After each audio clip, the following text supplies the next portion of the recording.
Hello and welcome back to the Zero Excuses podcast, Wheelbook Wednesday edition. My name is Kenyon Zitska, and I appreciate you guys joining me for another episode. If this is your first time joining us, welcome to the podcast. This is my short show where I bring you my random thoughts and ideas from the previous week and break them down into practical, actionable steps for you guys to implement into your lives so that you can build rock solid discipline and live a life of zero excuses. Before we jump into the meat of today's show, which is going to be creating a vision, I just want to remind you guys of a couple of quick favors I need to ask you guys. First is head on over to facebook.com/groups/zero excuses. Excuses spelled without the EXCUSES, and join the 310 people we currently have in there having amazing conversations around what's holding them up in life, what they are doing to eliminate excuses from their lives. Second of all, I want to remind you guys to head on over to iTunes and subscribe and rate this show so that we can spread the message and reach as many people as possible with the show. Also, I would be super grateful if you guys invite your friends into the Facebook group if you're already a member, or sharing an episode or two that you've found impactful onto your personal Facebook page or by word of mouth. I would be super appreciative of that.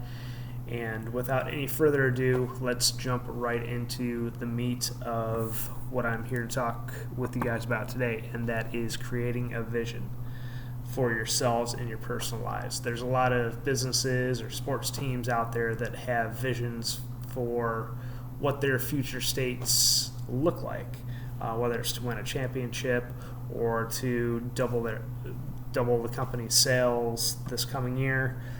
Those are examples of a vision. What I'm here to talk with you guys about today is creating a vision in your own personal lives. This has been something that I've implemented recently and something that I've become that has become a vital tool in accelerating my own personal growth and getting exactly what I want out of life. So, all of the personal vision for you is just a future state, whether that's 20 years down the road or at the end of your life. What do you want your life and all aspects of your life to be like? So this is kind of a follow-on episode to what I talked about last week and in the 3 top tools that I use to instill discipline.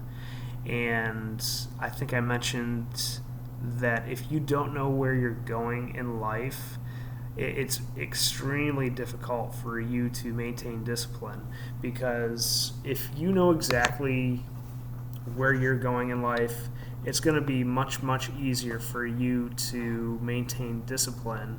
And as you're going through the trials and the fires of life, it allows you to remain rooted in your own reality and not the reality that the media and sometimes our society is pushing on ourselves.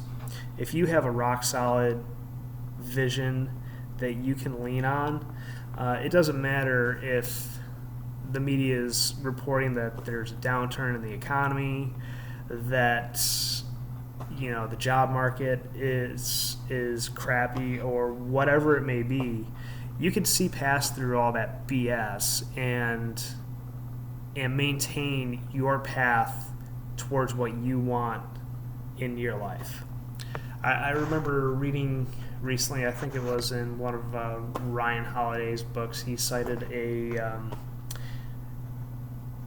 a factory fire that happened to Thomas Edison in the latter parts of his life. I think he was in his late 60s.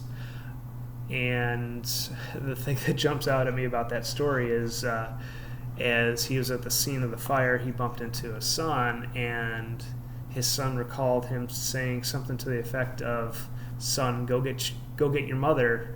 You're never going to see a fire like this ever again." Now, most people that I know would probably lock up, go into a state of despair at the sight of their life's work going up in flames. Thomas Edison lost a huge amount of prototypes, all sorts of research documents in that fire. And I would bet that the people that would react with despair and loss of hope in that event, those sound like people that don't have a vision, that don't have a clear path in life. Thomas Edison clearly had his shit together and knew exactly where he was going in life. And I also recall from that story that not only did he, emerge successfully from that, he didn't lay off a single person, and I believe his company made something on the order of $10 million the next year. And that's probably, 30-40 million in today's dollars. Anyways, my big point is, if you have a vision, you'll be able to overcome life's challenges and build a rock solid amount of discipline, and keep yourself pushing forward. So the last thing I wanted to talk about with in relation to establishing a vision is I want to go over a few things on exactly how I crafted my personal vision. And these are things that I think are vital to the process of crafting a vision for anyone who's looking to do this. Now, this isn't something that I've just pulled out of my own ass and made up on my own. There's tons of people that talk about how to build a vision, and I'm not coming up with anything earth-shattering here.